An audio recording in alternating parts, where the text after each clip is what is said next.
Welcome to my channel. Today, we will be telling the story of a user who got their worst fears confirmed by a mirror. So let's get started. It was 3:33 a.m. when the nightmare started. Of course, that is when they always started. Those damn nightmares. You know the ones where there is a monster hiding in your closet or under your bed and you are too afraid to check? Yeah, well, I have those every night. And every night I wake up at exactly 3:33 a.m. to find myself staring into the abyss of the dark unknown in the depths of my mind. The thing is, I never had a problem with that until yesterday. Yesterday, my friends dared me to stare directly into the mirror at 3:33 a.m. Apparently, if you do this, your deepest fear manifests itself in the mirror. I didn't want to do it, but my friends wouldn't stop bugging me. They said that I was a coward and a chicken. And well, I guess I wanted to prove them wrong. You see, mirrors have always been a bit of a problem for me. My parents say it has to do with a traumatic event when I was little. Apparently, I walked up to a full-length mirror in our hallway and couldn't see my own reflection. To this day, I don't know what happened to that mirror. But after that incident, every mirror I've ever seen only shows me my reflection from the waist down. That always freaked me out a little. Well, last night, I decided that I was done being scared. I told my friends I was going to do it, and off they went. Probably thinking I was going to chicken out. Well, they were wrong. At exactly 3:33 a.m., I got up and walked over to the closest mirror, which thankfully was in my bathroom. This way, if whatever came out of the mirror, it would be contained in there. I turned off the lights, and the only source of light was coming from the neon sign above my mirror. So there I was, staring directly into the mirror, waiting for whatever was going to happen. What I saw was my reflection standing in the mirror, hands by my side, staring back at me. Then my reflection blinked and I gasped. I thought it was just my imagination playing tricks on me. Until my reflection blinked again. It wasn't like it was a big deal or anything. It just blinked. Yet that simple action terrified me. Because it shouldn't have blinked. It wasn't supposed to blink. It was a stupid challenge. And yet everything in me screamed for me to run away.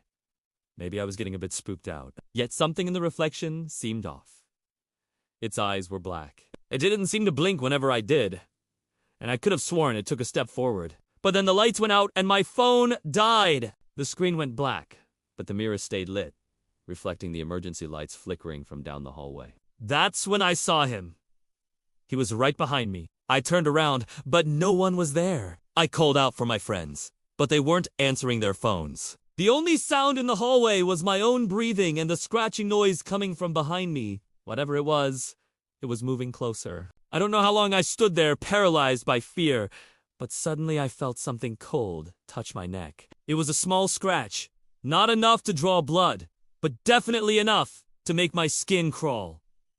I whipped my head around, but there was no one there. I looked down and saw my own shirt. It had a gaping hole in it, revealing the scratch on my neck. But no one had touched me. I ran to my room and slammed the door shut, hiding under my blankets. I tried calling my friends, but they weren't answering their phones. I called my mom, but she kept hanging up on me. She was asleep. I tried calling 911, but it sent me to voicemail. I hid under my blanket for hours until the sun came up. I didn't even care anymore. I wasn't even afraid. I was mad. Mad at my friends. Mad at myself. I went through my phone trying to find a picture of me so that I could superimpose it over the mirror. Image show my friends how wrong they were. But that's when I found out something terrifying. I looked through hundreds of pictures. All of them were selfies or pictures taken by other people. But none of them had any sort of full-length picture of me. I didn't even know why that fact freaked me out so much. It was as if I had no history, no past. I'd never existed. That's when I remembered my mom saying that my sister and I always had the same birthday, but we never had a birthday party on the same day. She said that maybe I was born on a different day than my parents recorded in my birth certificate. I knew it sounded crazy, but I couldn't help but think about it. Was I really who I thought I was? Could everything my friends and family knew about me be a lie? I went on Google and typed in my name. Nothing came up except for an obituary from 2019. The article stated that a local resident passed away due to complications from diabetes. The description said she was survived by her husband and 2 daughters. It also gave her age, the date she passed away, and the services held in her honor. My birthday was October. Today was October. And according to this article, that was the day I died. I checked my Facebook page. It was filled with messages from people I didn't know. Some of them were from this year, but most of them were from years ago. The last message was from 2019. This wasn't my page. Who was this person? Why did she use my name and my face? I ripped the pages out of the photo album. Every single one of them had a face on them, but none of them were mine. I threw the album to the ground and stomped out of the house. There were windows everywhere. I stopped in front of them and stared into them.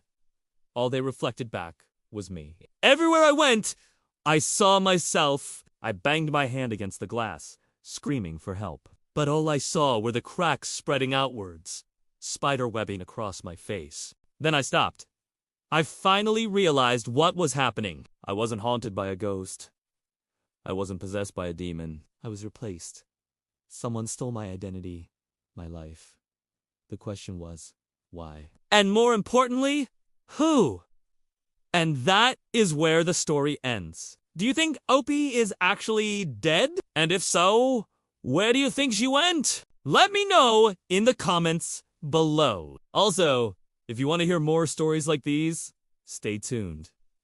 Thanks for watching. See you next time!